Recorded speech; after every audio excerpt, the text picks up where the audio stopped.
Olá pessoal, esse é o podcast das áreas contaminadas. Eu sou Marcos Tanaka Riz, sejam bem-vindos. A trilha sonora é dos escalafobéticos Mauro Tanaka e Guilherme Durão, @Azalato Sampa e @Guilherme.Durão. Sigam a gente no nosso canal Áreas Contaminadas do Telegram e no canal do YouTube ECD Training.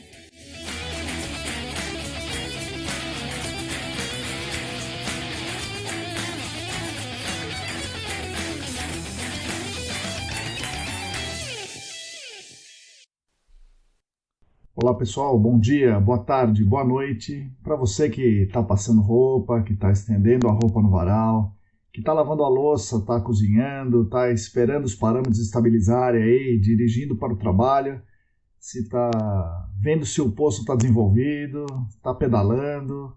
Sejam todos muito bem-vindos ao 18º episódio do podcast Áreas Contaminadas. Bom, nós já temos mais de 2.100 plays, somando o site da ECD com o Spotify, e mais de 1.700 plays desse podcast no YouTube. Isso me deixa realmente muito, mas muito contente mesmo.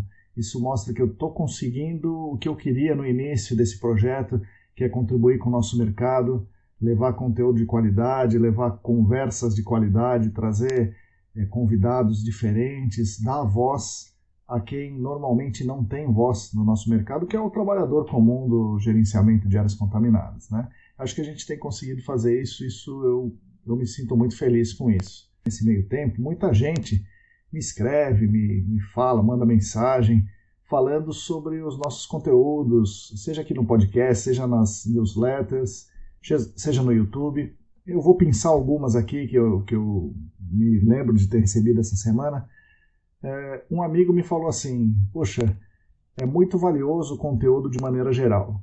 Parabéns e muito obrigado. Um outro amigo já disse assim: olha, é muita informação, é uma verdadeira revisão da literatura, atualizada sobre o GAC, com destaque para a investigação e sua importância nesse processo. É muito bom mesmo. Outro diz: um abraço, continua firme no seu nobre caminho de difundir o conhecimento.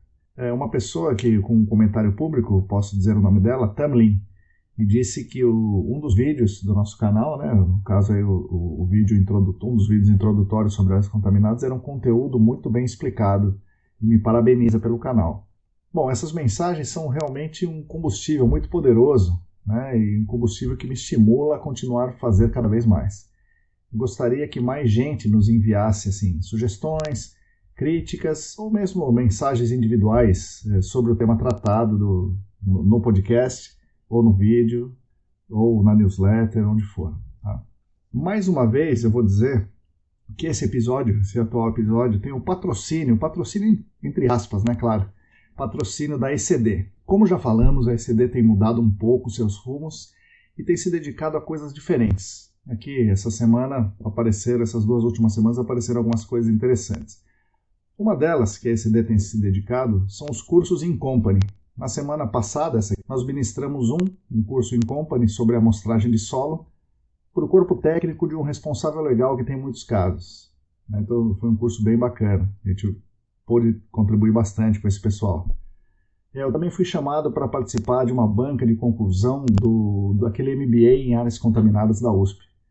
Então, poxa, foi um reconhecimento muito legal, né, da aluna, que me chamou para fazer parte da banca, muito, muito gratificante para mim. Fui chamado também para ministrar aulas como professor convidado da Unesp sobre gerenciamento de áreas contaminadas no programa de pós-graduação em Engenharia Civil e Ambiental, de mestrado e doutorado, onde eu fiz o meu mestrado, onde eu fiz o meu doutorado, então isso também é um negócio assim, muito legal para mim. E eu fui chamado como assistente técnico de um caso envolvendo investigação de áreas contaminadas, o que é novo para mim, mas também achei uma experiência bem interessante. E aí me ocorreu que, juntando toda essa história, que para ajudar a manter esses canais de conteúdo gratuitos, né, canais de divulgação, de notícias, de informações gratuitos, seria muito bom que a gente conseguisse alguma forma de arrecadar recursos, uma vez que o nosso principal patrocinador, que é a ECD, né, ela está mudando de rumo e os recursos são muito, muito escassos, né? Então nós estamos, a partir de agora, abertos a sugestões de como fazer isso, de como arrecadar esses recursos. Se vocês souberem de alguma coisa, por favor, me falem, se tiverem alguma ideia boa. E, ao mesmo tempo, nós também estamos abertos a receber alguma forma de patrocínio, financiamento, algo desse tipo, tá? Se alguém que estiver me ouvindo aí souber de alguém interessado em patrocinar, financiar aí o podcast, ou o canal, ou o newsletter, ou tudo, sei lá, por favor, me avise, tá bom? Eu vou agradecer muito.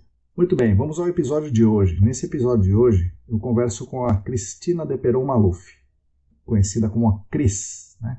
A Cris é engenheira ambiental, é uma das sócias da AmScience, uma consultoria, né, de áreas contaminadas.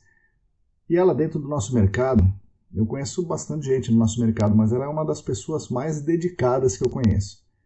Embora seja jovem, ela tem um conhecimento profundo, profundo mesmo, sobre investigação em geral, especificamente sobre intrusão de vapores, uma das pessoas que mais entende desse assunto no Brasil, e conhece muito, muito de avaliação preliminar.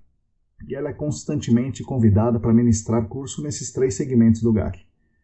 Olha, a pessoa só consegue esse grau de excelência que ela tem em 3 coisas diferentes, tendo muita dedicação e muita capacidade técnica, como vocês vão poder constatar aqui nessa minha conversa. Dentre as várias coisas que ela vai falar, são muitas coisas legais, recomendo que vocês ouçam com atenção.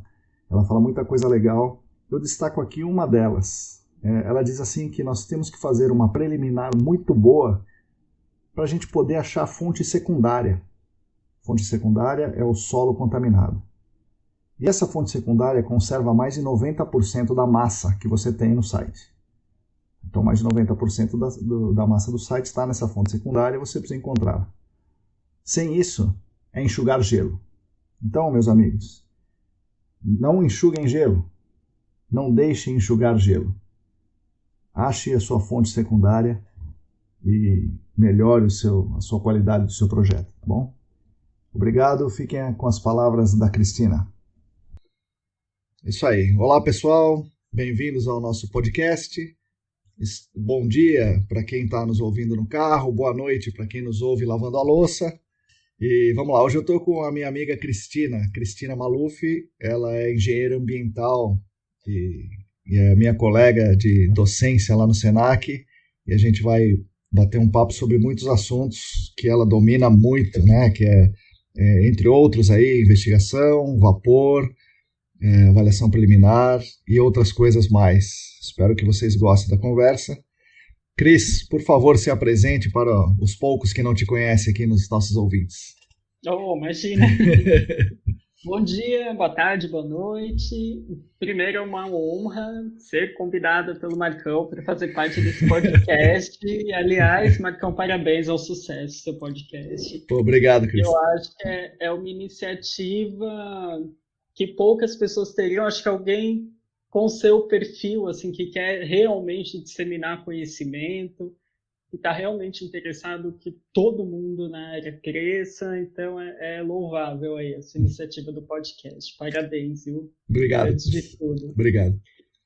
Bom, eu me formei em engenharia ambiental pela Unesp de Rio Claro e, na verdade, assim, as motivações para fazer engenharia ambiental foram aquelas de uma adolescente de 17 anos, né? Certo. Sou preocupada com o meio ambiente, o que eu posso fazer? Certo. Com os nossos 17 anos, a gente acha que é só falta de vontade, né? Por isso que as coisas do meio ambiente não se resolvem. E eu tinha aquela ideia de que, vou fazer alguma coisa na área ambiental, vou trabalhar com ecoturismo, vou viver fazendo trilha. Sim. E ficava aquela coisa, engenharia ambiental, a profissão do futuro e bababá. Falei, bom, vamos unir o útil ao agradável, né? Certo. Aí prestei engenharia ambiental, fui para a Unesp de Rio Claro, e aí a gente começa a ver que a coisa não é bem assim, né? Sim. É ambiental, mas é engenharia, Sim. Então é muito cálculo na vida. E a gente começa a ver e entender a importância da multidisciplinaridade na área de meio ambiente. Entende que a coisa é muito mais complexa, que elas são interdependentes, que a gente ainda precisa estudar melhor as consequências de tudo isso. Então, assim, é um curso de uma base generalista, mas que que agrega muito, que traz muito conhecimento, traz toda essa importância. E aí, terminando o curso de engenharia ambiental, Sim. eu já na graduação comecei a me interessar por essa questão de água subterrânea, solo, como isso funcionava. A gente tem disciplinas ainda muito básicas, né? Os cursos não levam muito a gente ainda para essa área, né? Sim. Dentro da graduação. E aí tive a oportunidade de começar a estagiar na área em 2008, numa consultoria, e me apaixonei, né? Eu acho que o legal de áreas contaminadas é que a gente tem cada dia um caso diferente, cada caso é um caso, Sim. não adianta a gente achar que o que eu apliquei para um eu vou aplicar para outro e vai dar certo. Então eu acho que essa falta de monotonia é o que me faz gostar cada vez mais da área. E aí, bom, tudo bem, fiz estágio, depois fui titulado, etc. E aí a gente vai para campo e tal. Mas eu percebia que ainda não entendia muito bem como o processo como um todo funcionava. Certo. E aí, pesquisando, achei a pós em gerenciamento do Senac. Certo. Fui fazer a pós de gerenciamento. E aí as coisas se abriram, né? Então eu sou muito grata ao curso e a tudo que ele me proporcionou, porque ele me deu uma visão global de como funcionava todo o processo, o que era mais importante em cada etapa, como as coisas seguiam ou deveriam seguir uma sequência lógica. Então, nossa, eu só tenho a agradecer pelo curso, acho que isso me incentivou mais ainda, né, a entender, a buscar, entender melhor as ferramentas. Profissionalmente, me levou a um nível um pouco melhor. Eu acho que foi um ganho de conhecimento, na época era um ano de curso, né, aula de sexta e sábado. Sexta e sábado. Sofrido. Quando eu fiz o curso era sexta e sábado também. Sexta era dureza. Mas eu acho que assim, foi um salto de conhecimento que eu levaria muito tempo para adquirir estudando sozinho. Sim. E troca de conhecimento, contato com pessoas de outras empresas. Na minha turma também tinha representante de indústria, então tinha também gente de órgão ambiental. O Newton estava na sua turma? O Newton era da minha turma. Então também é outra coisa, né? Uma troca de experiência muito legal. Você imagina o ganho que a gente tem, pois né? Ter um Newton junto. Que sorte nessa turma, né? Que sorte, né? Minha turma foi muito bacana, foi muito legal. E aí isso só atiçou mais, porque a gente estuda a nossa área, estuda, e cada vez mais a gente vê que a gente sabe menos. É né? isso mesmo. Essa é sempre a sensação, assim. E isso me batia um desespero, né? Mas aí, não é desespero, isso é motivação para a gente estudar cada vez mais e tentar entender aquilo que a gente enxerga como gap, aquilo que a gente ainda vê que não entende muito. E nisso passei, claro, com esse ganho de conhecimento, tudo isso se reflete profissionalmente. Sim. Né?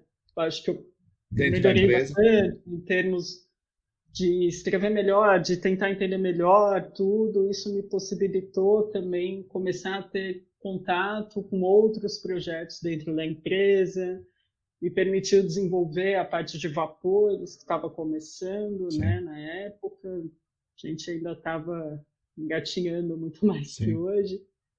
Me permitiu ter contato também com projetos de alta resolução, e aí eu dei o passo seguinte quando abri o curso de remediação. Sim. E foi fazer o curso de remediação também do Senac.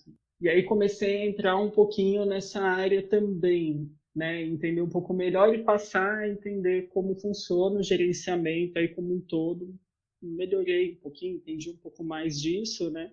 Mas, enfim, a minha trajetória é essa, né, basicamente. E desde então, buscando conhecimento, sempre buscando estudar. Sim. Depois acabei abrindo a minha própria consultoria e estamos aí. Na AmbiScience, né? Nós vamos falar vamos falar bastante sobre isso aí, Cris.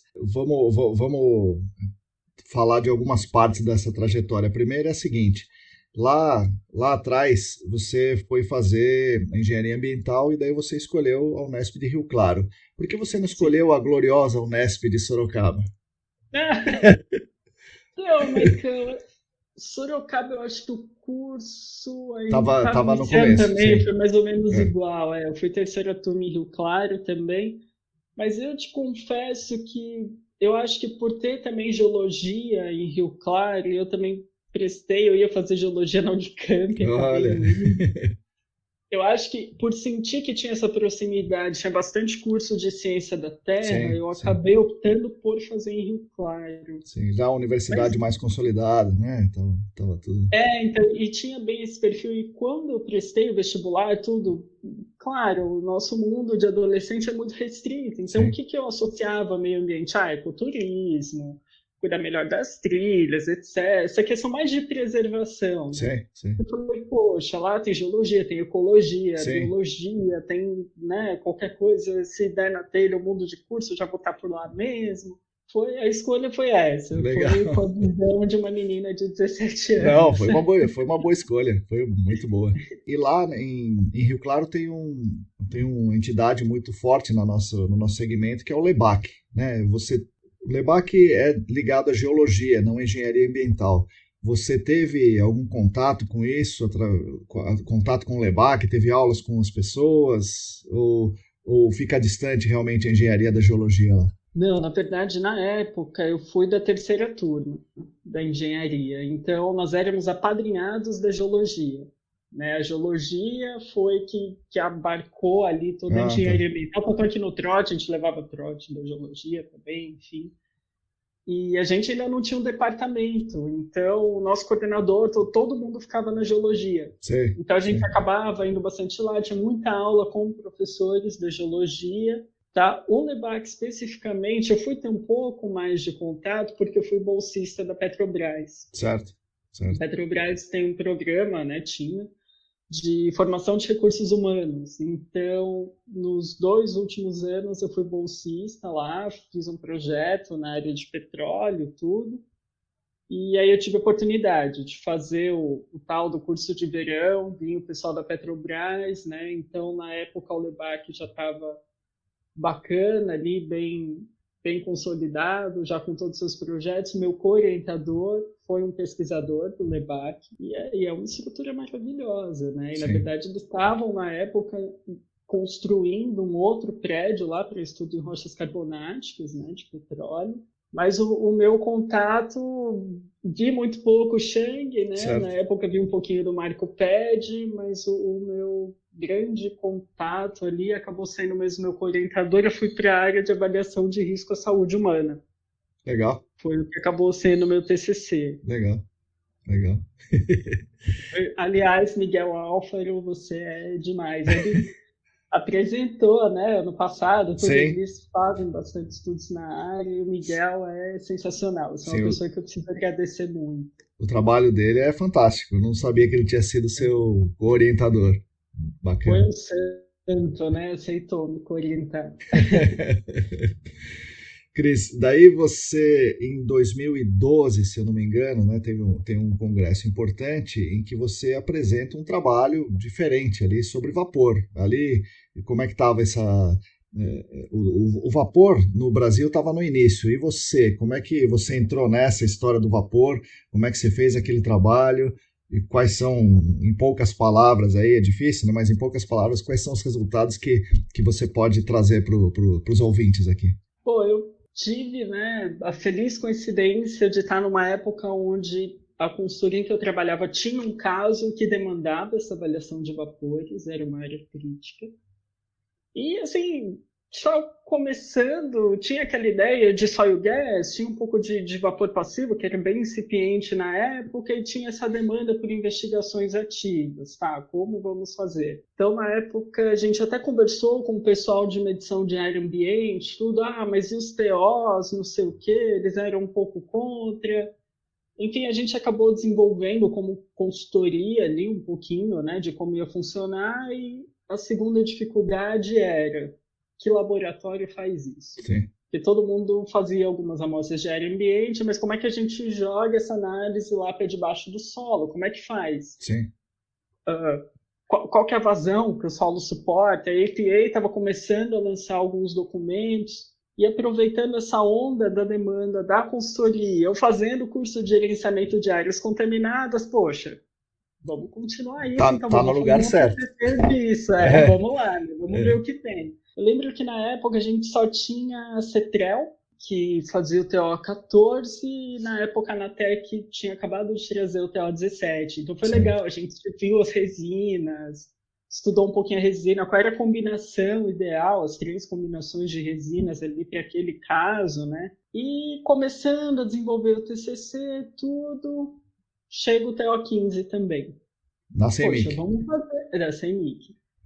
Poxa, então vamos comparar, vamos ver como é isso, né? E na época, assim, a gente ainda não tinha desenvolvimento a teste de estanqueidade, né? Era tudo muito incipiente. Eu lembro que, como consultoria, a gente tentou fazer um teste com gás carbônico, ainda não tinha medidor de hélio disponível. Então, assim, coisas que hoje a gente olha e fala, nossa, que diferença, né? Que ganho de conhecimento que a gente teve aí em 8 anos. Mas, né, a primeira vez que eu fiz um TO17, assim, nesse site, eu lembro que tinha umas 6 pessoas do CETESB olhando para mim, e eu lá perdido, o que eu faço? Meu Deus, quebrei tubo. Foi um caos. Mas foi o comecinho, assim, todo mundo tentando entender, todo mundo tentando aprender, o que aqueles resultados significavam. Poxa, mas tem um monte de coisinha que não dá em água. Aí, claro, a gente primeiro vai culpar o laboratório. Sim, primeiro Cristo. Você, me entregou um negócio que deve estar contaminado. Tem um monte de coisinha aqui que nunca deu. E aí não, né? Depois a gente vai vendo, vê cases e vê que realmente o limite de quantificação a gente está falando de uma outra ordem. E não tem como. Em vapor, realmente, a coisa é muito mais sensível. Mas aí veio essa ideia, a gente tinha lá, então, TO15, TO17 e BAG. Certo. Tá. Todos são bons? Todos são iguais? Eu posso usar qualquer um? Né? E aí a nossa ideia foi avaliar no mesmo site, né, uma área muito impactada e uma área que a gente sabia que tinha poucos impactos. Ali pelas análises já tinham sido feitas, estava muito distante das fontes, etc. E aí começou outra dor de cabeça, porque os métodos tinham limites de quantificação diferentes, os resultados eram diferentes, aí a gente começa a testar, não, mas foi a ordem. Então muda a ordem, mas pode fazer tudo de uma vez, né, tudo junto, vamos fazer uma replicata, né? E cada um com um método. Aí a gente começou a ler e viu que não, vazão em vapor é muito importante. Existe lá um limite, né? O tal do mágico limite de 200 ml por minuto. A gente também não queria ultrapassar, então não dava. O solo também não ia responder se a gente colocasse ali todos juntos ao mesmo tempo. Então a gente acabou fazendo variações nas ordens, né? Que esses métodos eram aplicados. Isso, por fim, o resultado acabava dando resultados diferentes. Aí a gente concluiu que todos os métodos têm suas vantagens, desvantagens, todos têm as suas limitações, mas o TCC foi bacana para eu conseguir identificar situações mais vantajosas de cada método. Então, o grande ganho foi entender que todos os métodos atendem, todos são bons. No fim das contas, assim, todos conseguiam quantificar ali o que era importante, o que era realmente o contaminante, né? Mas cada um com as suas potencialidades. Então, a gente viu que em alguns momentos o TO17 funcionou melhor, em outros o TO15. Ao longo do TCC, a gente discutiu o porquê, algumas razões disso. E entendemos o BAG também, né? O BAG ele acaba sendo deixado de lado por conta do limite de quantificação, mas se eu tenho um ponto já muito contaminado e vai, de repente, saturar a minha resina, ou eu sei que vai dar algo alto no TO15, por que eu não vou mostrar com BAG?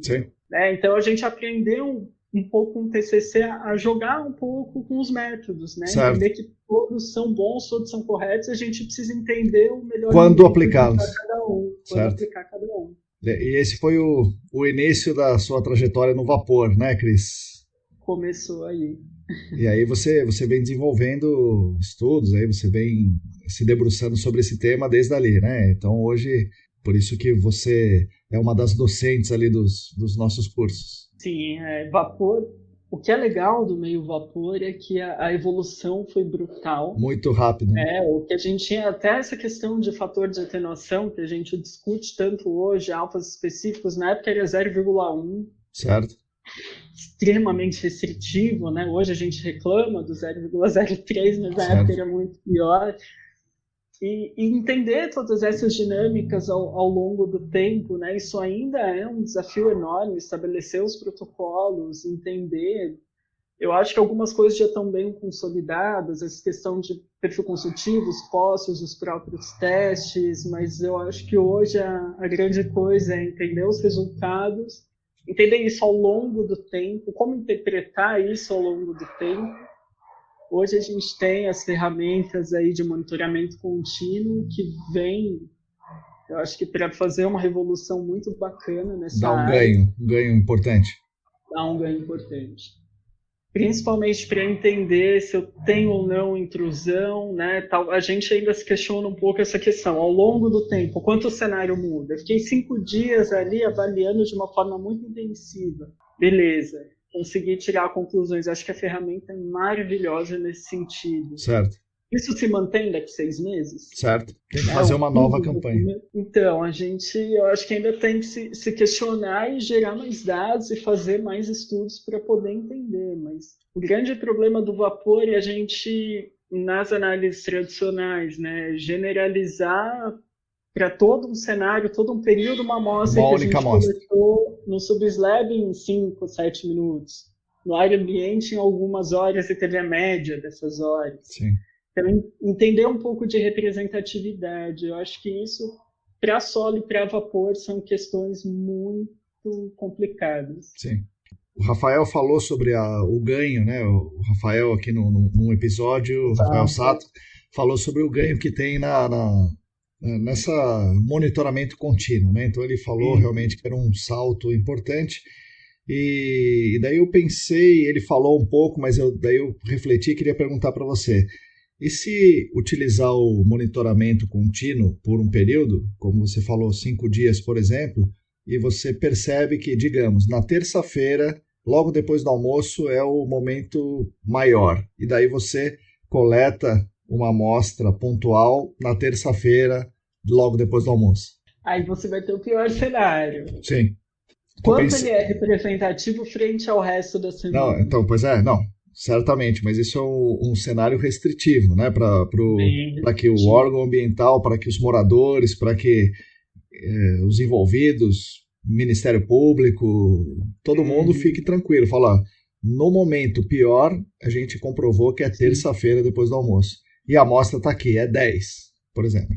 Se a gente puder estabelecer um padrão desse, fizer um monitoramento contínuo, conseguir ter um padrão lindo desse, terça depois do almoço, perfeito. Você vai fazer todo o seu plano posterior, né, de continuidade de monitoramento.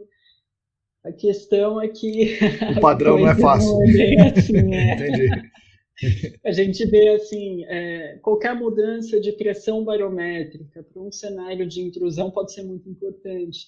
Entendi. Então, assim, existe um padrão certo. De mudança de pressão barométrica? Não ao longo do ano, não ao longo do dia, né? Então, o que vai causar essa variação varia bastante, tanto ao longo dos dias quanto ao longo dos períodos do ano.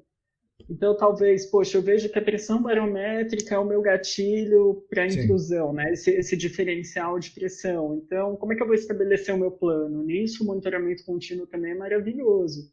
Ele já me deu uma resposta, se acontece ou não acontece, ou uma resposta de repente, eu coloquei um sistema ali para extração de vapor, ele é efetivo ou não? O monitoramento contínuo vai me dar uma resposta bastante assertiva, né, em relação a isso.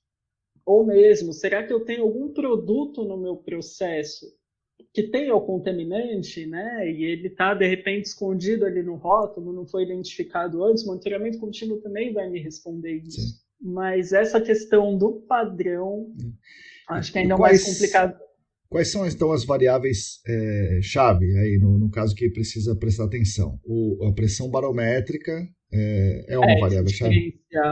O diferencial, o que é mais importante que você viu? É a pressão barométrica mesmo? Ou o diferencial de pressão entre subslab e o indoor ali, o ar ambiente?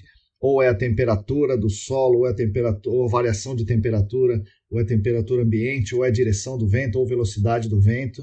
de todas as coisas que você viu, o que é mais relevante, assim, de Eu modo acho que as geral? mudanças de pressão. Se a gente considerar, né, se a gente pegar aquele modelo ideal de que eu tenho partição, difusão mais próximo das estruturas do prédio, pensando em intrusão, né, o que vai ser o grande diferencial é o fluxo advectivo.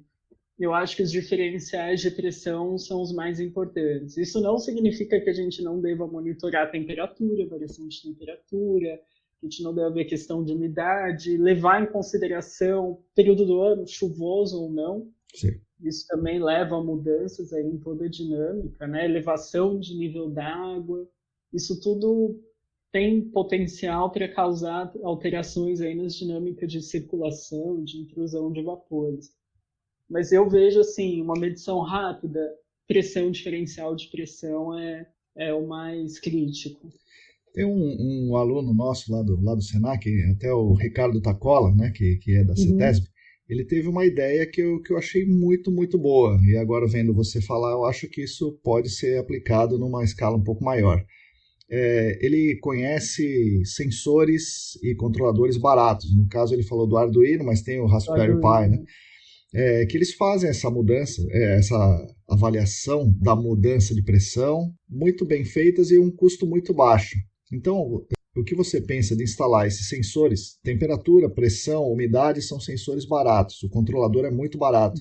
Vão te dar muitos dados, assim, pode medir a cada 1 minuto por 6 meses, digamos, transmitindo isso pela internet, realmente barato mesmo. Estamos falando aí de um negócio de menos de R$1.000, você põe um monte de sensor. Mas você não vai ter a concentração.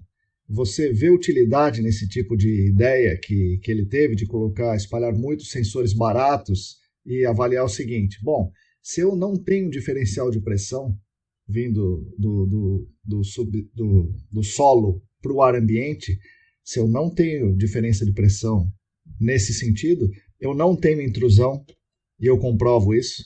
Eu acho que assim, a gente sempre tem também a tal da difusão, por mais que a advecção seja aí o mais intenso, mais mandatório, né? A gente também tem outros fenômenos que podem levar o vapor de baixo para a zona de respiração. Mas eu acho que esse trabalho, na verdade, já tem algumas ideias sendo desenvolvidas, né? Justamente nessa linha que você está falando. Às vezes eu tenho equipamentos muito caros, tudo, vou e faço medições pontuais, tiro fotos que não são representativas de todo um espaço de tempo. Eu vejo como um ganho enorme a gente ter, de repente, um screening que me permita estabelecer isso. Sim. Acontece ou não acontece? Se acontece, existe o tal do padrão? Sim. Né? Tá associado a que eu acho que tudo traz um entendimento para que a gente melhore. Inclusive, poxa, em qual período é melhor eu fazer minha coleta, então? Aonde eu vou ter o meu cenário mais restritivo, já que geralmente é isso que a gente busca, né? Para estabelecer o pior cenário. Eu vejo como um grande ganho essas ferramentas. O Arduino, principalmente, esses sensores um pouco mais baratos. É claro que a gente tem que aferir. Sim, claro. Né? Se eles realmente estão fornecendo dados confiáveis ao longo do tempo, aí eu vou ter que me usar de equipamentos melhores para fazer essas aferições. Mas eu vejo que você tem como se fosse um screening, né? E você tem um cenário geral, talvez não com uma super nitidez, mas é uma super base de dados para você enxergar padrões. Sim. Eu acho que o nosso futuro passa muito por isso. Legal. Por ter técnicas que muitas vezes vão ser acessíveis em termos de custo, não vão ter talvez uma super resolução, não estou falando de equipamentos super calibrados, que passem por um super controle de qualidade, mas que com todas as limitações dele vão me permitir enxergar um cenário geral. Então, para quem está nos ouvindo aí, você recomenda que desenvolva isso que vai ser usado no nosso segmento? Eu acho genial poder usar essas ferramentas. Ainda mais falando em baixo custo, a gente costuma falar muito das grandes ferramentas e tal. Elas são inacessíveis para parte dos contratantes. Né? Então a gente fala assim, a gente está bem acostumado a falar de grandes cases, de grandes contaminações, e a gente esquece que muitas vezes as pequenas indústrias são responsáveis por grandes contaminações. Certo. e talvez não tenham condições de implementar os métodos já super tradicionais, as grandes ferramentas de resposta rápida, mas talvez elas consigam implementar essas formas de screening, a gente tentar ver esses padrões, tudo com custos um pouco mais acessíveis. Querendo ou não, todo mundo vai precisar ali remediar os seus cases e entender os seus cases. Sim. Então eu vejo como um grande ganho para uma parcela aí de empreendedores que está sendo demandada, né? Então, pessoal que está ouvindo, presta atenção aí.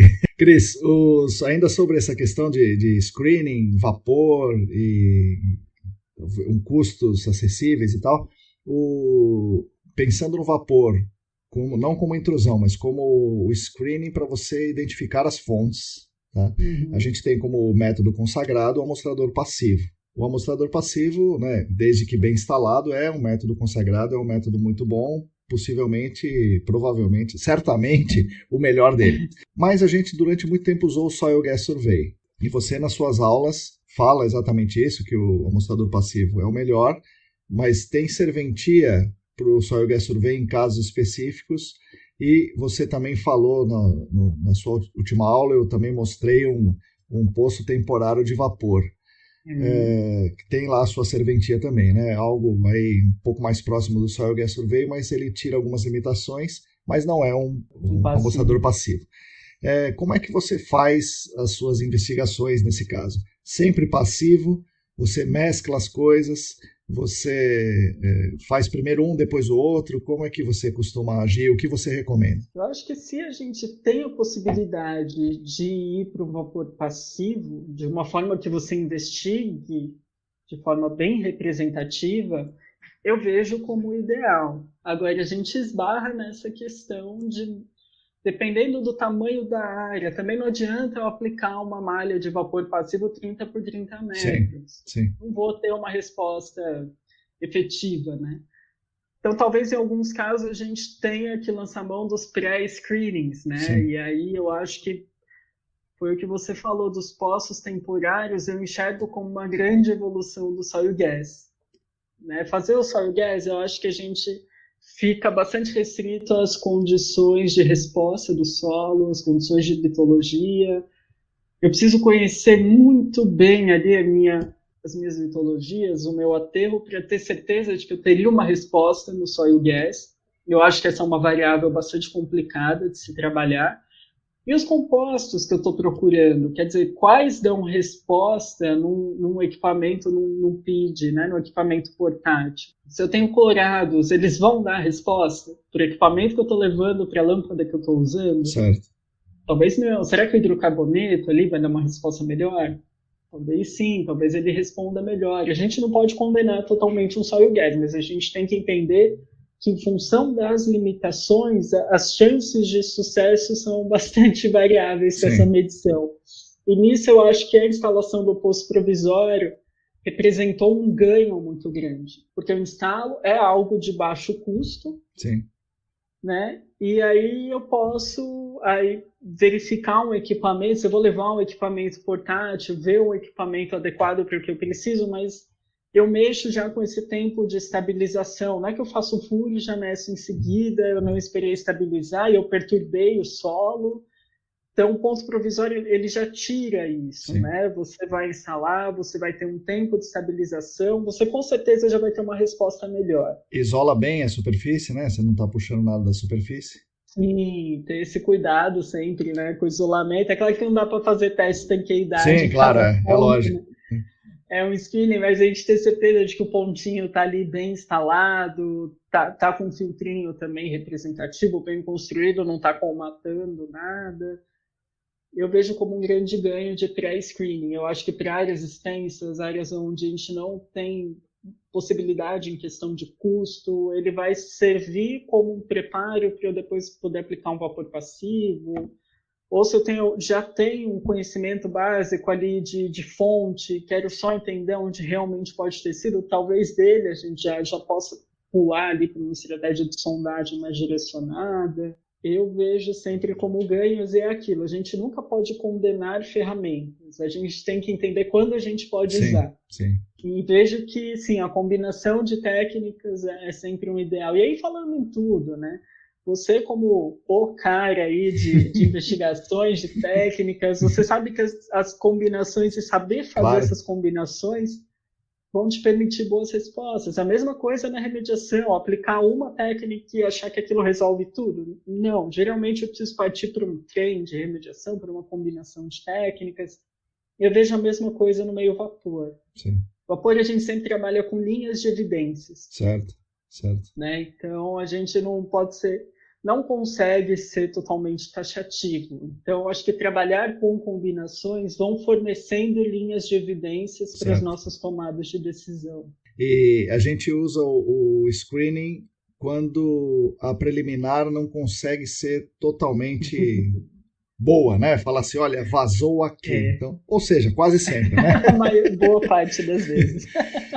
E aí vamos falar um pouco da preliminar, Cris, que é o outro tema assim, que você se debruçou, estudou muito. Como é que foi o seu começo nesse estudo de preliminar? Porque tem várias coisas interessantes aí, né? A nossa área gerenciamento de áreas contaminadas, tem muitas demandas por avaliações preliminares. São feitas muitas avaliações preliminares, depois da D38 isso melhorou um pouco, mas antes era feito assim, de qualquer jeito. Vai um cara lá e olha se tem alguma coisa manchada no chão e é só isso. Era, né? Só isso. Então, como é que você se debruçou sobre esse tema? Como é que você viu a importância disso? E como é que você começou ali na sua jornada pela avaliação preliminar bem feita? Bom, quando comecei a trabalhar em consultoria, acho que como eu comecei mais nessa área de investigação, volta e meia eu acompanhava, eu não era muito do time de avaliações preliminares, tinham pessoas já especialistas nisso, mas eu acompanhava volta e meia algum estudo e principalmente, como eu ia muito para as confirmatórias na época, tinha que ter esse contato, olha, o que você viu aqui, vamos elaborar o plano, tudo, né? Me parecia que era muito assim, uma diligência do que se tem hoje, só a foto do recente. Sim. Pouco se procurava o passado. E aí se caía, acho que todo o mercado caía muito naquela coisa de começar a remediar sem ter entendido fonte, não se tinha muito essa cultura de investigação no solo. E aí o Marcão é o senhor do mantra, do mostrar o solo. Mostrar o solo. E, na verdade, você está certo, porque ao longo do tempo a gente só confirma que a maior parte da massa está no solo, ponto. Isso cada vez mais vem se confirmando pelos estudos. Mas o que eu vi, assim, no começo, até começar a entender a importância de uma preliminar, eu achava relativamente normal. Você vai lá, faz uma visita e... Claro, sempre tendo colegas trabalhando em outras consultorias e vendo que isso era um padrão, né? Tinha até muitos colegas que, eu sou fase 1, não sei o que, tem que fazer a visita, à noite eu escrevo todo o relatório, no dia seguinte já está lá para revisão. Era muito assim, e era muito vista a porta de entrada para aquele responsável legal, para aquele contratante. Sim. E isso era um pouco estranho, né? Você vai lá, vê isso, aí tinha aquela coisa de, tudo bem, tem todo um galpão aqui, não sei, não busquei entender o que tinha no galpão, vai lá e põe 2 sondagens. Porque mas instala o poço. 2 poços, né? 2 sondagens no poço. E aí, eu lembro que em GAC, eu ouvia, na época o Vicente dava a parte de técnicas de investigação, tudo, e ele falou uma coisa que na época pareceu uma novidade para mim. Acho que, claro, também pelo pouquíssimo tempo de experiência que eu tinha. Ele, onde você vai mostrar o solo, não é o mesmo lugar que você vai instalar o poço. Aí, nossa, como assim? Ele falou assim, você vai coletar o solo perto da fonte, né, da fonte primária, etc., porque é ali que vai estar o pior. Você vai instalar o poço, mais para lá, tudo. Nossa, mas isso faz todo sentido, né? Sim. Assim, sim. Parecia criança descobrindo. É interessante. Quando foi isso, Cris? Que ano foi? 2011, 2012? Alguma coisa assim? 2010, talvez? 2011. Eu fiz em 2007. Ele dizia a mesma coisa. E a gente não dava impressionante. Atenção. Pois é. E o mercado entrava por aqui e saía por ali, né? Você prestou atenção mesmo. E falou, caramba, mas a maioria de nós, assim, entra aqui e sai ali, que nada, é poço e pronto. É um furo, um poço. Era isso mesmo. E aí, poxa, mas como, né? Para eu poder coletar esse solo na fonte, eu preciso saber onde está a fonte. Mas como é que eu vou saber onde está a fonte? Pois Aí é. você começa a ligar, poxa, mas se não tiver uma preliminar que identifique aonde pode ter tido essa contaminação, nunca vou fazer. E era aquela regra, né? Você já coletava solo, falando, isso aqui é para inglês ver, porque não vai dar nada. Aí foi daí que começou o interesse, aí a gente passou pelo módulo de avaliação preliminar também no curso, antes, né? Já tinha aquela sementinha plantada. E aí eu acho que teve um caso assim que me marcou bastante. Era um caso de uma investigação que já estava assim lá na frente, teoricamente terminando a detalhada, aquele conceito antigo de detalhada de que mapeei as plumas. Mais poço. Mais poço, bastante poço naquele caso. E aí, mas só se foi ter a ideia de onde era a fonte muito na frente, muitos anos depois. E aí você pensa e fala, nossa, mas se soubesse desde o começo, né? Quanto tempo se perdeu? E aí eu acho que foi assim, não foi um clique, sabe? Foi uma construção ao longo do tempo. Certo. Tentar entender a importância da preliminar, mas é aquilo, você esbarrava no mercado onde a preliminar era vendida a um preço muito ridículo. Baixo.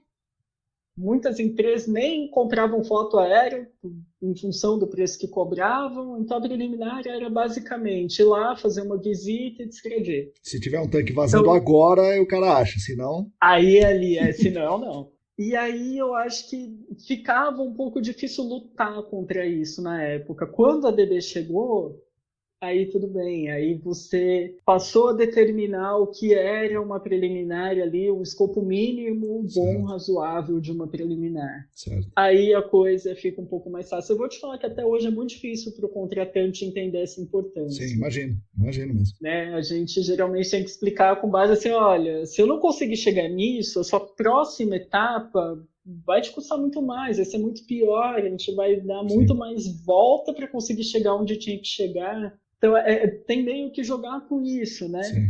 Mas, assim, é gritante o quanto melhorou. A gente melhorando a avaliação preliminar, entendendo que ela é a primeira etapa mais importante, o quanto isso levou a um ganho, né?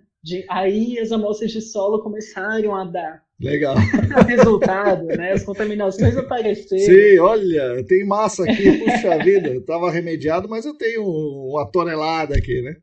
Exato. E aí era engraçado, uma vez eu fui dar um curso para um pessoal que trabalhava com obras lineares, né? Eles falaram, mas solo nunca dá nada, nunca tem nada no solo, e nananã. Aí, mas é porque não investigou certo, né? Não foi ali.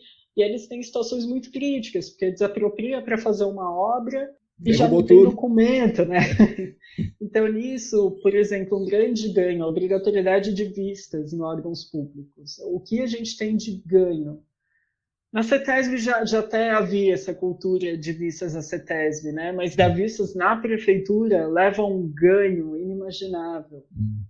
Né? E tem o caso assim, onde a maior parte dos dados de layout antigo, de entender onde estavam as fontes, não veio nem da CETESB, veio de plantas antigas na prefeitura.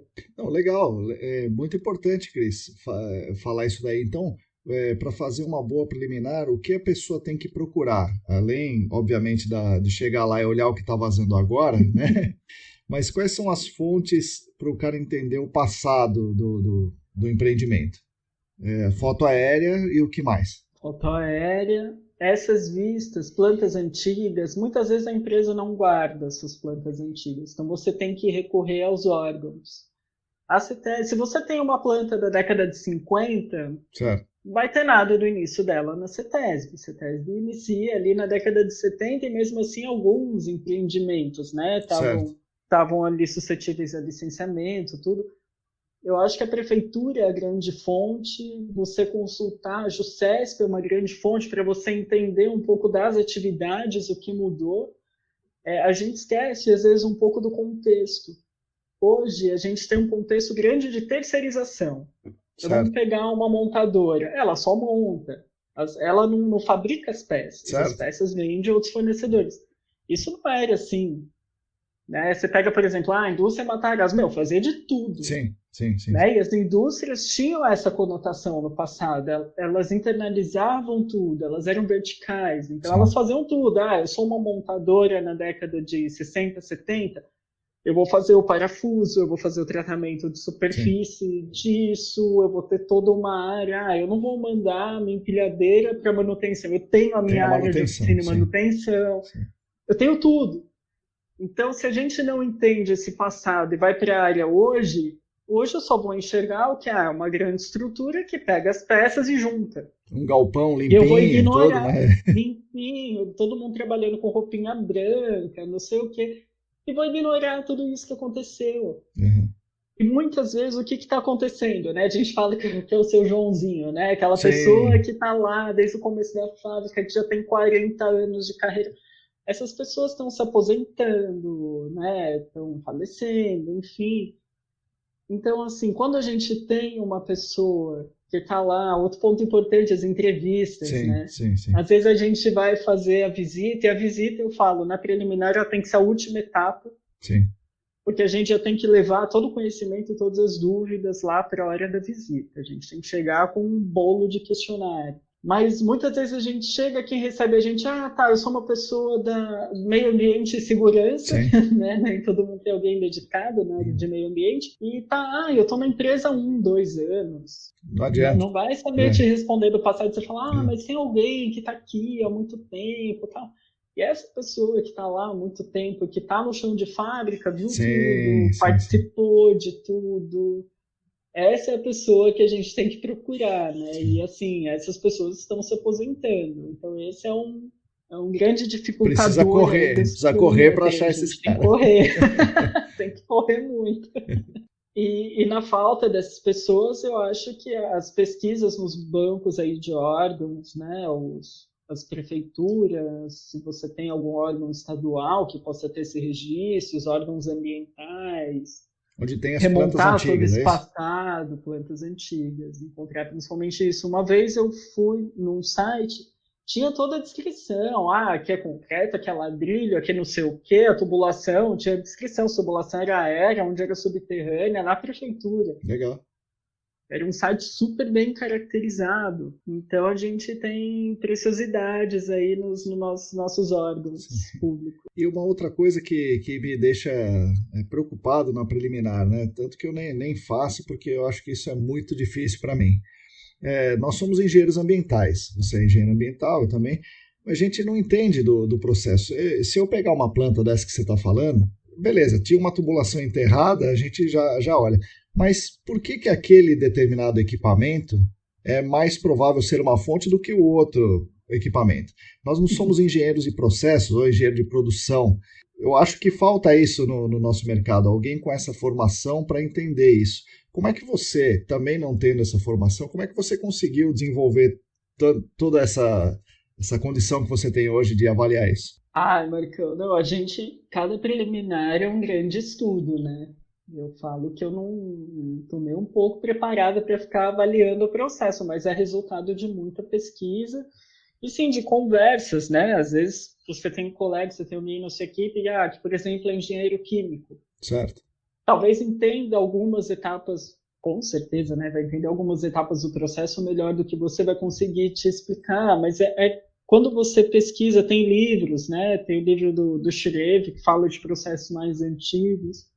Alguns processos industriais muito detalhadamente. A gente tem livros de processos industriais. Livros de processos industriais. Vamos deixar essa dica para os ouvintes, então. Procurem isso. É importante, livros de processos industriais. E o que acontece também, alguns processos são muito consagrados. Então, uma vez eu estava numa indústria, ela fabricava um determinado produto no passado. Eu falei, vamos pesquisar como é isso, né? E a gente começa a pesquisa, tudo. E aí eu fui entender que esse era um processo muito consagrado e que ele só poderia ser feito por 2 formas diferentes. Ao longo ele era feito desde o século XVIII, né, em termos de mundo, e só se tinha desenvolvido 2 formas de produção para ele. Forma A e forma B. Quando você olha as listagens, compras, conversa depois com uma pessoa que fez parte desse processo, você determina, ela usava esse caminho para fabricar esse produto. Certo. Tinha tese sobre isso, falando da eficiência, não sei o quê, e elas descreviam bem os processos. Certo. Então, assim, claro, é importante que uma pessoa que fez parte da produção da indústria também. A visita é a última coisa, não significa que eu não possa ligar antes e conversar com o contratante. Certo. Então, ali eu tive acesso a uma pessoa do processo que pôde me fornecer essas informações. Tá? Então, assim, tem bastante coisa que demanda pesquisas específicas, tem coisas que são bem consagradas. Tá? Então, às vezes você entra, associação do, não sei, da zincagem. Vai ter um processo muito bem descrito, muito bem determinado. E aí você tem que, claro, ver dentro do seu site as entradas e saídas, quais produtos especificamente eram usados para aquilo, e coisas que você vai aprendendo. Prensa excêntrica, prensa hidráulica, qual tem fosso, qual não tem, né? Mas é muito estudo e é caso a caso, e também é buscar auxílio de outros profissionais. Sim. Você poder conversar com o engenheiro de produção, você poder falar com a pessoa do processo, isso tudo vai te agregando. E a gente trabalha com vários tipos de segmento, então é sempre um desafio. Sim, pois é. Mas sem ajuda fica difícil.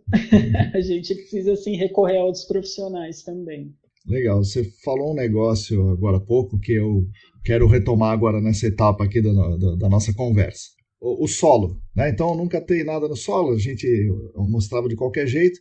Com o avanço da metodologia da amostragem e aliado a preliminares mais bem feitas, o mercado começou a achar muita massa no solo, né? Muita concentração. Você recentemente fez um trabalho interessante que coletou dados que vão nessa direção.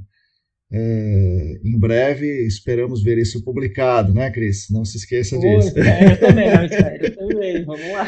Então conta um pouco aí qual era a situação, né? Porque a área estava sendo investigada com muitos postos de monitoramento, aquela coisa, passou por remediações e tal, e ainda tinha problemas. E daí você, além de revisitar a preliminar e tal, você refez algumas amostragens de solo, fazendo com metodologias um pouco mais modernas e tal, e você obteve um resultado totalmente diferente, que provavelmente mudou o modelo conceitual, a quantificação de massa e tal. Conta aí como é que é isso aí. Bom, vamos lá. Essa indústria foi uma típica indústria das investigações old school, né? Sim. Ela começou sem preliminar, foi uma demanda do órgão ambiental, mas começou de fora para dentro, na verdade. Olha, tem uma contaminação aqui fora, pode ser sua, e aí? A investigação começou da parte de lá da fábrica, chegando na fonte ao longo do tempo. Não se chegou na fonte de cara. Isso levou alguns anos de investigação. Né? Então aconteceu muita coisa, e era aquilo, investigar com um poço. Certo. Até se chegar na fonte levou alguns anos, depois que foi entendido, foi feita uma preliminar, na preliminar se descobriu algumas fontes, mas aquela que era a principal, né, a mais crítica, investiga com poço também. Instala poço, instala. E aí, um dia, depois de um tempo, tudo assumiu o caso, a Science entrou no caso e tal. Primeira coisa, tem muito poço. Todos os poços são essenciais para que você tenha as respostas? Acho que não. Então, quando se investigava com poço, você instalava muito poço e boa parte desses poços não te davam respostas. Certo. Seja por conexão de camadas, seja por uma instalação, por não ser efetivamente representativo em relação à fonte. Então, houve também essa reavaliação, eu acho que é algo que a gente traz muito para os casos. Tudo bem, você tem um paliteiro aqui, certo. Todo esse paliteiro é necessário? Certo. Talvez não. Né? E aí você tem que entrar com toda uma análise histórica de dados, tudo, às vezes estatístico. Mas a questão é que esse contratante falou assim, olha, eu queria entender melhor tudo que já foi feito. Faz um resumo de tudo? Claro. Vamos lá. E nesse resumo de tudo, a gente viu que ao longo de anos e anos de investigação tinham sido feitas, acho que 30 e poucas, 40 amostras de solo. Nossa. Poxa! E já tinha sido feita uma remediação na área, ela foi parcialmente eficiente, então ali, claro, para o caso não estava nem perto de atingir qualquer tipo de meta, ou de se pensar em qualquer encerramento de caso. E aí sempre batendo na tecla, olha, o seu problema é que você não sabe quando você tem de fase retida, você não sabe o que está ali na sua fonte secundária, você claramente tem uma fonte secundária muito importante, tudo. Questões financeiras, etc, etc, vamos lá. Aí a gente conseguiu fazer transets e coletar amostras aí no perfil completo, né? Fazendo amostragens. Qual que foi a busca? Aumentar a resolução. Então, alta resolução não é sair colocando só um equipamento de resposta em tempo real, enfim, é útil, é ótimo, mas nesse caso, já se conhecendo as fontes, vamos partir para um perfil amostragem completo. direta. Sim. Vamos para amostragem direta. E os resultados, a gente até fez um exercício com esse contratante. A gente, olha, você sabe que a sua área fonte, no geral, tinha essa extensão. Vamos fazer um exercício bem fácil. Se você fosse escavar tudo isso até a profundidade X, você ia gastar tanto. Agora vamos investigar. Investigamos, tal. A gente viu que existe uma massa brutal numa área restrita. Eram exatamente as áreas das fontes. Certo. Em solo, aquilo estava hiper restrito com uma mega concentração, está, né? E aí a gente falou, olha... no número de concentração, miligramas por quilo, quanto deu? 10 mil, 12 mil... 10, 12 mil miligramas por quilo. Então é bastante. É bastante. E aí o que foi legal... Mas veja só, eu vou fazer um parênteses só. Não é só nessa área, não. Se qualquer um que está ouvindo a gente procurar na sua área fonte aí, vai achar a concentração. Encontra. O que é muito importante também, que a gente viu, que é uma coisa que você sempre bate, né? Zonas de fluxo, zonas de armazenamento. O quanto aquela massa estava retida nas zonas de armazenamento, que também são zonas que, se você for lá no seu liner, furar, medir ali com o seu medidor portátil, não vão te dar uma resposta na hora, né? Então... Ali, naquele caso, a gente não tinha utilizado aquecimento, mas a gente foi pelo conhecimento de onde estava a fonte e da litologia que já tinha sido ali melhorada, aquele entendimento, o modelo conceitual geológico, hidrogeológico, enfim, e se chegou exatamente naquilo que se fala, que você tanto prega, né? Principal ali retido em solo, está realmente nas zonas de armazenamento, estava nos estratos de solo que a gente realmente estava imaginando. E aí a gente voltou para o exercício com o contratante. Olha, vamos lá, seu principal, agora você mapeou, tá aqui. Tem uma redução brutal. É claro, foi só um exercício, não é que vai acontecer uma escavação na área, mas foi algo assim, fácil de conseguir ilustrar para o contratante. Com esse custo, né, esse investimento que ele fez, o quanto ele ganhou ali numa etapa posterior, que é no caso seja qual for, né? Seja qual for, se for investigação, seja qualquer medida de remediação, é função da área, né, do volume, né, impactado, e vocês conseguiram delimitar isso. Ficou bem didático ali para ele. Muito bom.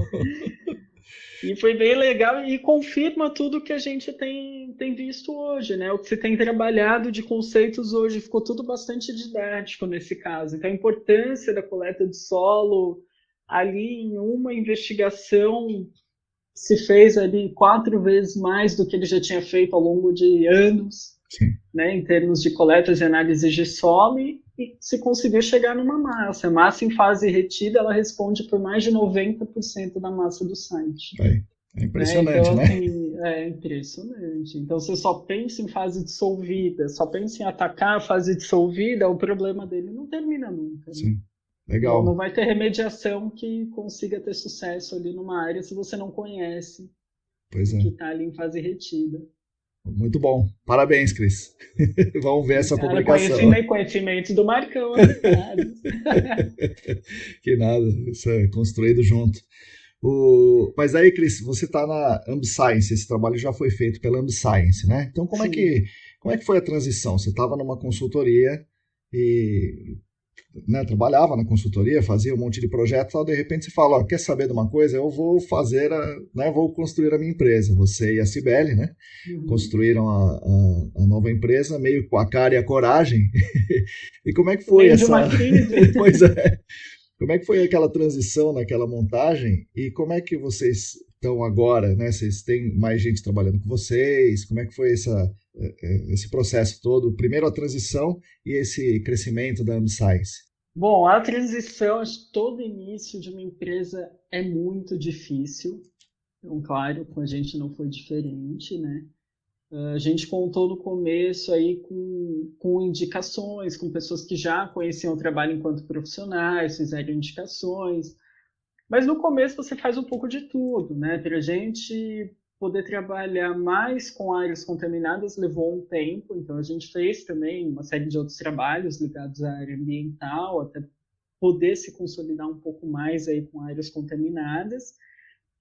Dependeu bastante de indicação e assim de você ter um norte, você ter um propósito e ir atrás dele. Certo. A gente não almeja, pelo menos para esse momento, ter uma big de uma empresa, né? Nós temos mais 3 colaboradores aí trabalhando com a gente, mas a nossa ideia O sempre Matheus é um foi deles, né? o Matheus é um É, deles. eu falei com ele recentemente Ele aí. fala bastante de você. Ah, que legal! Ele é um cara bem bacana. Ele É. falou sobre os episódios que ele ouviu e tal, então é bem legal. Oi, Matheus, escuta É, esse podcast presta também. atenção. Mas a nossa ideia é ter uma equipe que possa trabalhar com excelência, né? Então, que o nosso propósito era não ter muitos projetos e se dedicar pouco a eles. É ter um número relativamente bom, controlado, mas que a gente consiga resolver. E aí vem outros desafios, né? Não são só os desafios técnicos, que era o que eu estava até então Uhum, um pouco mais acostumada a sim, trabalhar, mas vem, claro, os desafios gerenciais, os administrativos, os desafios de RH, os desafios de desenvolver uma equipe. sim, sim. Então, o começo foi bem difícil, né? Ainda mais dentro de uma crise. Por um lado, é bom você estar no comecinho, ser pequeno, você é mais competitivo, mas também tem o lado ruim, ninguém te conhece ainda como empresa, né? Você conseguir galgar, almejar ali, chegar nos seus objetivos, né? O que você traçou lá no comecinho, foi bastante complicado aí por algum tempo, agora já Legal. está melhor, claro. Chegamos na pandemia, mas Isso. estamos aí.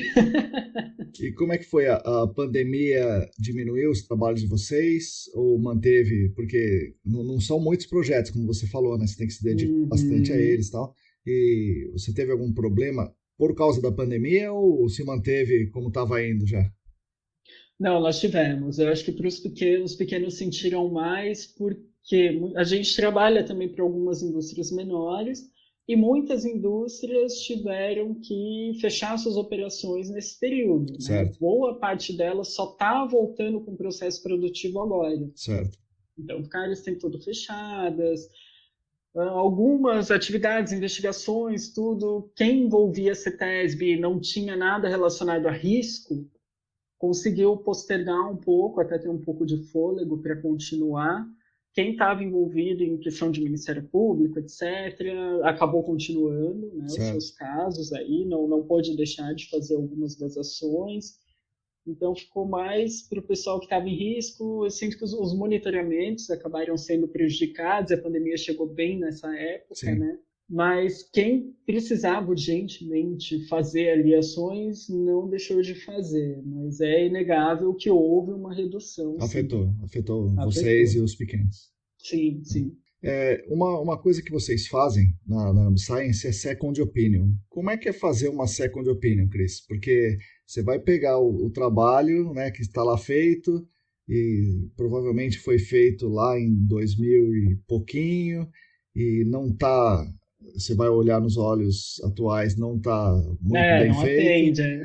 ainda mais com o seu olho, né, o seu olhar bem mais criterioso do que a maioria de nós. Como é que você vai se encontrar, vai elaborar um relatório falando do seu colega ali, né? Que muitas vezes a gente convive ali. Como é que é essa bucha? É complicado.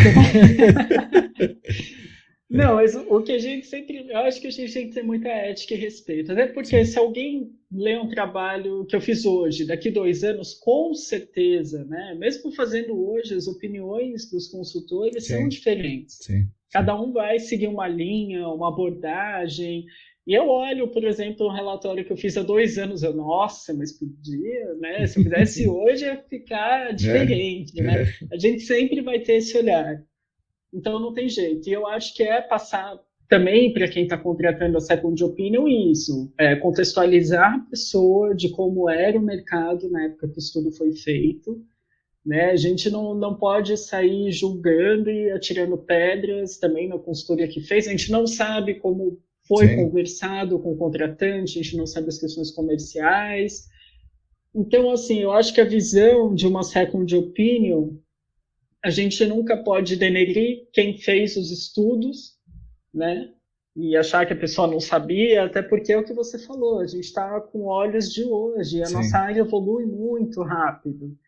Então, eu não posso fazer esse tipo de julgamento. Eu acho que a nossa intenção sempre na second opinion é mostrar caminhos para que a situação do site se adeque ao que se considera ali o ideal. Então, não é ficar apontando o erro, é apontar o que é necessário ser feito, o caminho. Certo. Mas isso, sim, demanda muito cuidado em como você vai escrever, em como você vai falar, até porque, assim, não existe a consultoria perfeita, o método perfeito de se fazer que as funciona coisas. Em todo lugar. Né? Não.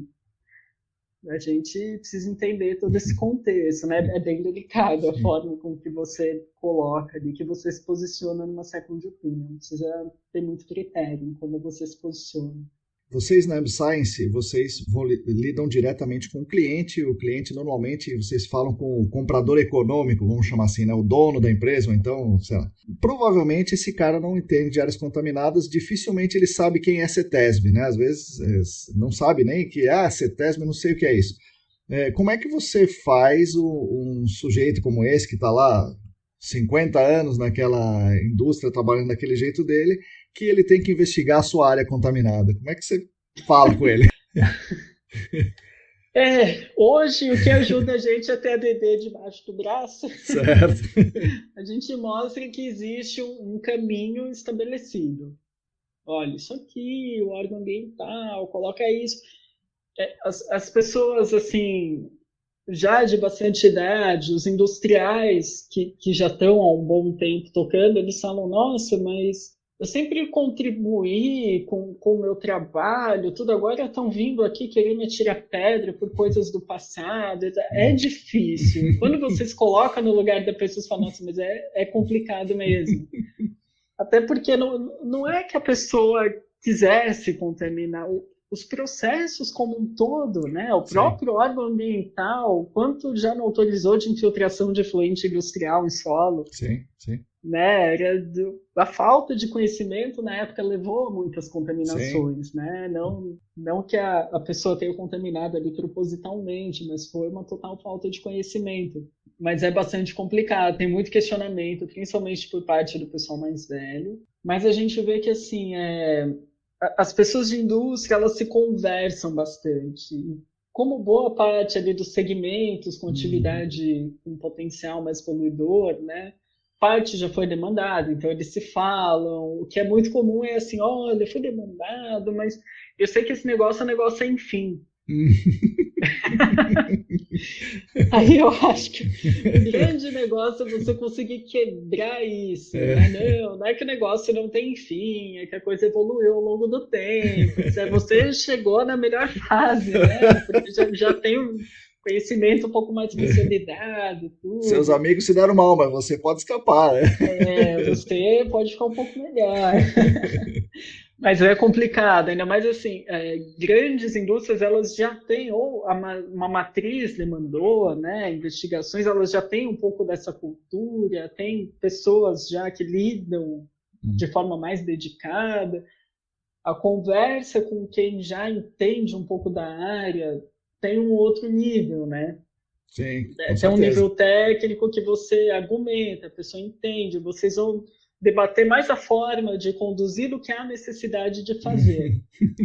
Mas não, com as indústrias menores, onde você conversa diretamente com o proprietário, é um pouco mais complicado. Mas geralmente você tem que ir lá daquele beabá inicial, quem é a CETESB, o que ela demanda, o que pode acontecer, os setores, o que é licenciamento, o que é áreas contaminadas, como elas interagem, quais são as consequências para ele, por que é importante ele fazer aquilo.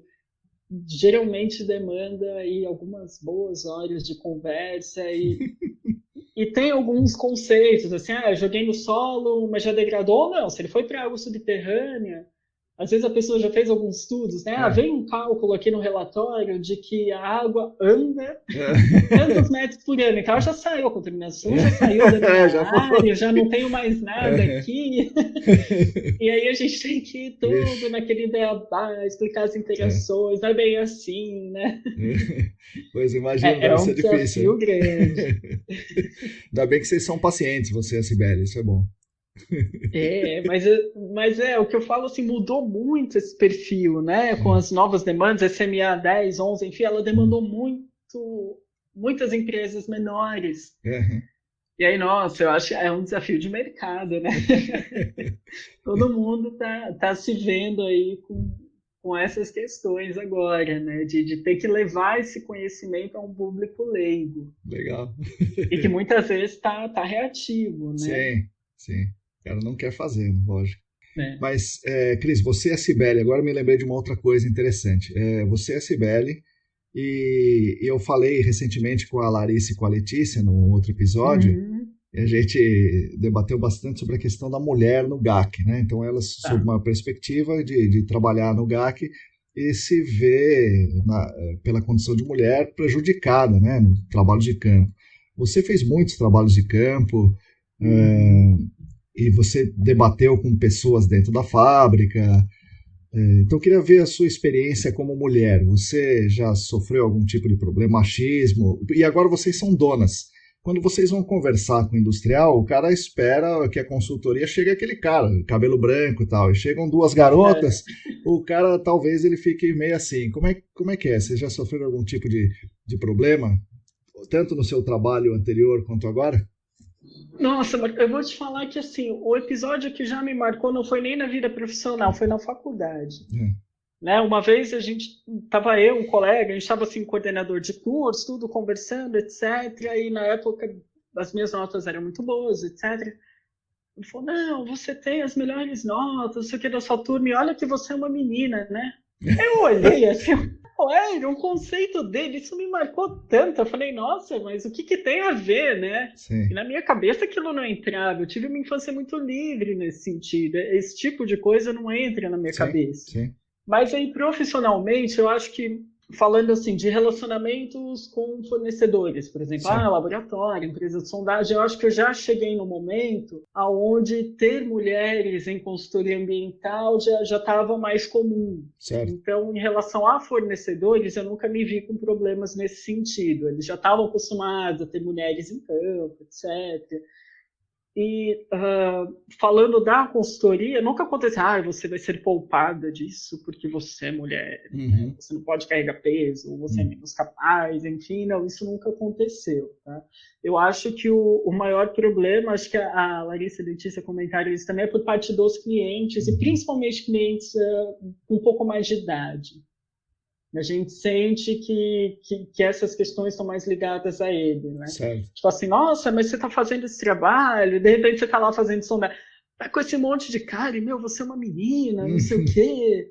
Lembro uma época que eu estava fazendo amostragem de vapor numa residência, era uma senhorinha, ela é muito simpática, né? Sempre chama para tomar um suco e tal, durante a amostragem. E eu não consigo ficar olhando, né? O pessoal tá trabalhando, tá carregando tamanho, eu quero ir lá, vou junto, ajudo, carrego, não sei o que. Ela, mas você é menina, você vai ficar carregando peso, né? É mais esse tipo de coisa, hein? Mas eu acho que hoje o mercado já tem uma postura bem diferente. E às vezes eu acho que o fato de ser mulher hoje, eu acho que tem ajudado. Né? Esses tempos eu conversei com um contratante, ele falou, eu tenho, né, algumas outras empresas, vou fazer cotação, mas como você é mulher, eu gosto de trabalhar com mulher. eu acho que vocês são mais sinceros, não sei o que, eu tô preferindo falar com você primeiro. Então, tá bom, que ótimo, né? Tem, claro, todos os seus perrengues, mas eu acho que isso hoje está mais restrito a clientes, contratantes com um pouco mais de idade, que Certo. parece que você tem que se esforçar mais para mostrar que você também é capaz, Sim. né? Sim. E eles ficam meio, nossa, mas você está no campo, mas você está fazendo tal atividade, né? Isso ainda é um pouco complicado para alguns deles. Mas eu acho que principalmente assim no começo da carreira, né, eu estava lá com meus 22, 23 anos, era mais complicado ter esse respeito, acho que muito por conta da idade Certo. também, Certo. né? Você é uma menininha, Sim, tá lá com aquela cara de... tem espinha na cara e tá lá tocando uma equipe, né? De pessoas mais velhas que você. Mas eu vejo que o mercado já mudou bastante. Que bom. Né? Eu acho que já está se consolidando bem nesse sentido, já está vendo o que é normal, né? Ter mulheres em campo. Eu acho que ainda tem poucas mulheres na amostragem, né? Sempre que eu comento, eu falo, mas no começo, nossa, eu fazia muita amostragem, tudo, né? Os O cara que... coletores, né? Como eles chamam, o pessoal que está fazendo amostragem, nossa, mas menina fazendo amostragem, eu vejo que essa é uma coisa que ainda não é muito comum, né? Cris, aquela garota que queria mudar o mundo na faculdade, né, entrando na engenharia ambiental, como é que ela vê agora? Existe possibilidade para o mundo melhorar? Ou você está vendo que a gente, nas áreas contaminadas, ao invés de ajudar a consertar o mundo, está ajudando a contaminar mais, ou a alguém se livrar de algum problema que tenha? Como é que você vê isso aí? Ai, cara, então, aquela menina entendeu que a coisa é muito mais complexa do que ela pensava.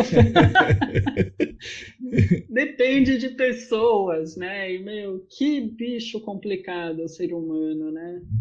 Eu falo, quando você tá lá olhando o sol, a água, tem todos os seus desafios, mas nada é mais complexo do que falar com Sim. o ser humano. Sim. Hoje, o que eu vejo? Às vezes eu me pego questionando um pouco, né? Poxa, mas qual a real importância do que a gente faz frente a tudo que existe? Mas eu vejo que cada vez mais a gente tem que entender que todo trabalho, e também o nosso trabalho, é um trabalho de formiguinha dentro de um todo. E que se ele não existir, a coisa estaria pior. Certo. O que eu vejo em GAC, né, em áreas contaminadas, eu acho que a gente vê muito isso na engenharia ambiental. A gente tem que aprender a não ser radical, né? Tem gente que fala assim, ambientalista quer voltar para os tempos das cavernas. Não é essa a ideia, mas a ideia é que a gente consiga compatibilizar as coisas. Impacto existe sempre, então é reduzir impactos e repensar. Então é repensar a forma de consumo, repensar formas de descartes. Dentro de GAC, o que me espantava muito no começo e ainda me espanta, eu ia lá fazer a amostragem. Quanto eu gasto de mangueira para fazer uma amostragem? Eu olhava, nossa, gente, isso é plástico, eu tô gerando isso daqui tudo, e a luva, e a não sei o que, é efluente, né? E vai efluente, não sei o que. E eu já cheguei na época da baixa vazão, né? Nem que eu estava lá na época do Baylor. Eu me questionava muito isso, então eu acho que essa corrente, né? Hoje está mais ligada às remediações sustentáveis, né? Um pouquinho práticas um pouco mais verdes, isso tudo vem a agregar muito. Acho que a gente como GAC tem que ter uma noção importante, assim, até onde eu tenho que chegar, qual que é a importância. A gente não chega em níveis de potabilidade, isso é muito difícil com as técnicas que a gente tem hoje, mas também eu só atingir minha concentração máxima aceitável é suficiente. Eu preciso pensar que aquela água pode ter um uso futuro. Sim. O que eu preciso deixar, então? Eu acho que a gente se vê nesse tipo de questionamento, é bastante frequente, pelo menos para mim, né? Sim. Esse tipo de conflito interno, né? Até onde aonde é ético a gente chegar, até onde também o contratante ele quer fazer o mínimo do mínimo. Muitos querem, mas nem todos, né? Tem bastante gente aí com uma ideia hoje já bastante diferente, muito proativa. E aquela menina entendeu que, assim, depende também de cada um fazer sua parte. A gente fala muito de políticas públicas, a gente tem que brigar muito por elas, né? Para que elas não haja um desmonte delas, né? para que elas sejam aí cada vez mais coerentes, para que a gente encontre formas de dar celeridade sem deixar todo o lado técnico de fora, porque é isso que muitas vezes acontece, né? Você trazer celeridade ao processo significa você passar por cima de algumas coisas, então a gente chegar nesse ótimo, né? Como trazer mais eficiência para os processos, mas passei a entender assim de que depende muito do que eu faço também no meu dia a dia, né? Do quanto eu consumo, de que forma eu consumo. Então eu acho que às vezes as pessoas dão risadas de pequenas ações. Mas era o canudinho no nariz da tartaruga e o que eu não consumi, canudinho, está mudando efetivamente no mundo. Poxa, mas é um passo, né? É um início, um processo de conscientização, um processo longo. Sim. Para todo mundo. Então a gente sempre se moldou muito em práticas antigas, no que a gente tem na cabeça do que é um crescimento econômico, né? E a gente mudar, isso é necessário que se mude. Vai mudar tão rápido? Vendo o comportamento humano, eu acho que não. Difícil, né? Mas assim, para a gente mudar uma cultura demora tanto tempo. A gente vê na nossa vida, para a gente mudar um hábito, é uma luta, né? Então, mas eu acho que já tem assim, muitas correntes que pregam mudanças. A gente vê economia circular, a gente vê uma série de coisas e conscientizar o pessoal mais jovem. E são pequenas ações, assim. Eu preciso ter 20 calças jeans. Quanto eu poluo, quanto eu degrado a qualidade de água e de meio ambiente. A gente que está em vários tipos de indústrias, de processos, né? A gente vê que todos degradam de alguma forma. Então, rever esses padrões, né? Rever a forma com que eu compro as coisas. Então, aquela menina entendeu que a coisa está muito além do que ela pensava que era, né? De repente, que a gente achava que era simples, é um tratamentozinho, não desmatar aqui, não, a coisa vai muito mais longe. E passa, assim, por um comportamento e conscientização geral da população. Então, acho que eu fiquei triste conforme eu fui me deparando com isso tudo, né? Vendo que não era simplesmente uma má vontade, é um conjunto de más vontades, mas também um conjunto de falta de consciência. Né? E isso vai chegar, mas acho que vai chegando devagar. Tomara. Bom, Cris, é isso aí. Muito obrigado. E agora, para finalizar, a última pergunta não é uma pergunta, é aquela parte. O podcast agora é seu. Pode falar o que você quiser. Do Corinthians, o que você quiser. Poxa, Marcão, nem preparei para isso.